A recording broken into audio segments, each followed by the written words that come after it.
Wiz Designer imbere yuko asohora indirimbo yiwe ya Inside yatanze inkuru yatanze ubutumwa cyangwa se notification okubijanye n'ikorwa yiwe ry'umuziki aho ubona yuko ati umuziki ndundi ngirembe nk'ubusa nk'uhagaritse ati nkore umuziki uri international ati uriko ni kuri Crane Popsa ati nzoba ndiko ndakoramo ati ni imwe mu ndirimbo zanje zanyuma ngiye gukora nkuko yabishikirije ku rubuga rwiwe rwa Facebook yagize ati Inside ni indirimbo igize indwi iri muri album yanje ngiye gusohora next year muri 2026 inyuma ya Mivida. Menyesha abakunzi banje bose yuko album ngiye kuyishira hanze 2026 uko indirimbo zirimwo zose ari indirimbo nziza kandi ziryoshe ziri mu midiho itandukanye. Ikindi zizoba indirimbo zanje zanyuma kuko izindi ndirimbo zose zizosohoka inyuma ya album ko zizoba ari indirimbo zizogera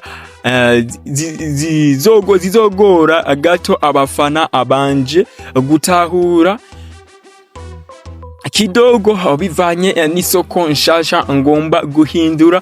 Ndizera ko n'izindi muzozikunda cyane kuko zizoba ari zimwe mwipfuza ko bakorera.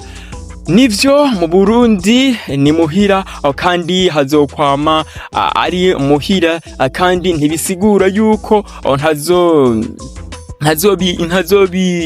ntazoba ryohera anzokwama ndabikora ibice ntazovyongereza ko ndabikora ibice 40% ariko ni vyinshi dukwiye guhindura kugira tubashe kwataka isoko mpuzamakungu.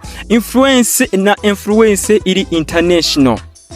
Ivyo nibwo butumwa yabashe gushikiriza Wiz Designer imbere yuko ashikiriza indirimbo Inside avuga yuko ari nayo ya nyuma. So guys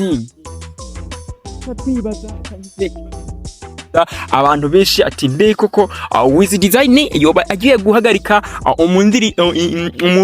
bagiye guhagarika umuziki ndundi akagenda kwikorera indirimbo ziri international gusa. Mbe hoho izo ndirimbo ziri international gusa zo ziba zimeze gute? So guys reka tubitega amaso twongere tubirindire uko bizoba bimeze, ariko ubwo nibwo butumwa yashikirije nibwo butumwa yashikirije atagiye gukora indirimbo ziri international ati agiye gukora indirimbo zizobagora gutahura.